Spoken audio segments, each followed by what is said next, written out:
Welcome back to my channel. कैसे हो आप सब लोग? तो आप सभी को राधे राधे। तो मैं इस वीडियो में आपसे बात करना चाह रही हूँ कि प्रदोष के व्रत में क्या खाना चाहिए, क्या क्या नहीं खाना चाहिए, और इस व्रत को किस समय उठाते हैं, कि हम व्रत रखते हैं तो किस समय उठाते हैं, और ये व्रत कितने करने चाहिए। तो जो भी इस व्रत में नियम है, उद्यापन है, वो सब मैं आप इस वीडियो में आपके साथ शेयर करूंगी। क्योंकि बहुत से क्वेश्चन मेरे पास ऐसे आते हैं कि मैम इस व्रत में क्या खाना चाहिए और किस समय खाना चाहिए।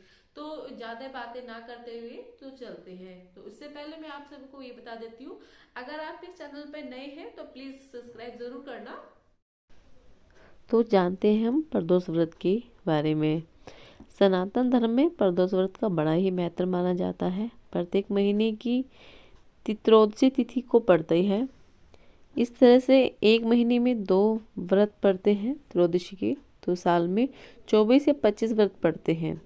तो इस व्रत में भगवान शिव की पूजा की जाती है। शिव पूजा के लिए प्रदोष काल समय सबसे उत्तम माना जाता है।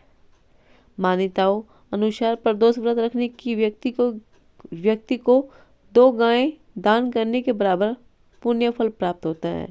कई जगहों पर ये व्रत प्रदोष व्रत कब रखा जाता है? प्रदोष व्रत प्रत्येक महीने की त्रयोदशी तिथि को पड़ती है।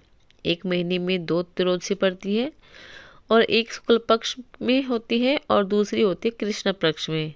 तो इसी तरह एक महीने में 2 और साल में कुल 24 प्रदोष व्रत पड़ते हैं। कई बार त्रयोदशी व्रत पर शिवरात्रि का भी शुभ संयोग बन जाता है। प्रदोष व्रत कब से शुरू करें?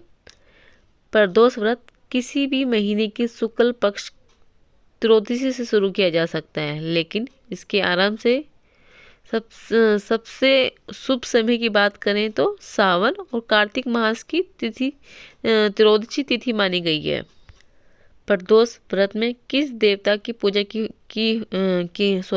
होती है? तो प्रदोष व्रत में शिव और पार्वती मैया की पूजा होती है। इस दिन शिवलिंग की पूजा करना बेहद शुभ माना जाता है। प्रदोष व्रत के दिन शिवलिंग पर दूध, जल और बेलपत्र जरूर चढ़ाने चाहिए। प्रदोष व्रत पूजा मुहूर्त क्या है? प्रदोष व्रत पूजा का सबसे शुभ समय प्रदोष काल का होता है। प्रदोष काल सूर्यास्त से 45 मिनट पूर्व और सूर्य स्तर के 45 मिनट बाद तक रहता है। सरल शब्दों में समझे तो सूर्यास्त के बाद और यात्री के आने से पहले समय प्रदोष काल कहा जाता है। प्रदोष व्रत की विधि। प्रदोष व्रत के दिन सुबह जल्दी उठकर स्नान करना चाहिए, और जहाँ पूजा करते हैं वहाँ पे आपको पोछा या आप गाय के गोबर से लीप सकते हैं, और पूरे घर में गंगा जल से आप छींटा लगा सकते हैं। आप हरे, लाल और पीले रंग के कपड़े पहने उत्तर या पूर्व की दिशा की तरफ मुंह करके बैठना चाहिए, और शिवलिंग का जल अभिषेक करना चाहिए आपको। और जब शाम के समय आप पूजा करें तो आपको अगर बीच में आप अशुद्ध ना हुए हो तो आप हाथ मुंह धो के भी पूजा कर सकते हैं। अगर आप अशुद्ध हो गए हो तो आपको नहाना बहुत ज़रूरी है। प्रदोष व्रत के फायदे। शिव भगवान को प्रसन्न करने का यह एक महाव्रत है। शिव कल्याणकारी है। इस व्रत पूजा में प्रत्येक मनोकामना पूरी होती है। संतान की प्राप्ति, संतान की सफलता के लिए यह व्रत बहुत प्रभावकारी है, और हर व्रत का अलग अलग महत्व होता है। इस व्रत का सबसे बड़ा लाभ संतान की प्राप्ति और संतान की उन्नति है। प्रदोष व्रत के नियम। प्रदोष व्रत में सुबह शाम दोनों समय शिव की पूजा करनी चाहिए। इस व्रत को अपनी इच्छा अनुसार निर्जला या फलाहार लेकर भी रखा जा सकता है। प्रदोष व्रत कितने रखें? एक बार का पहले ही संकल्प कर लीजिए, जैसे कि मुझे 1 साल का व्रत करना है या मुझे 10 साल का। तो इस तरह से होता है। अगर मैं अपनी बात करूं तो मैंने जब मैं 10th में थी तब से मैंने व्रत रखना शुरू किए थे, और उसके बाद मेरी शादी हो गई, 2 बच्चे भी हो गए, तो मेरे को 20 साल हो गए हैं व्रत कंटिन्यू। अगर आप उद्यापन की बात करें तो आप हर छठे महीने इसका उद्यापन भी कर सकते हैं। प्रदोष व्रत में क्या खाएं क्या नहीं, ये बहुत बड़ी बात बन जाती है कि लोगों को समझ में नहीं आता कि हमें क्या खाना चाहिए क्या नहीं खाना चाहिए। तो प्रदोष व्रत में आप फलाहार कर सकते हैं। फलाहार में जैसे आप आलू खा सकते हैं, साबूदाने की खिचड़ी या फिर खीर खा सकते हैं, फलों की चाट बनाकर, कुट्टू के आटे की पकौड़ी, कचौरी या सिंगाड़े के आटे का हलवा। लेकिन एक बात का आप विशेष ध्यान रखिए कि आप प्याज और लहसुन का खाने का बिल्कुल भी ना खाएं, और सादा जो नमक होता है उसकी जगह आप सेंधा नमक का इस्तेमाल करें। अब बात करते हैं प्रदोष व्रत का पारण कैसे करें। इसका पारण अगले दिन करें। मंदिर में जाइए, वहाँ पर जाके शिव जी की आरती आवश्यक कीजिए। जिस दिन जैसे पूजा हमारा आज व्रत है, व्रत से अगले दिन की बात करें, उसको पारण बोलते हैं। तो इस दिन आप अन्न या वस्त्र का दान करें।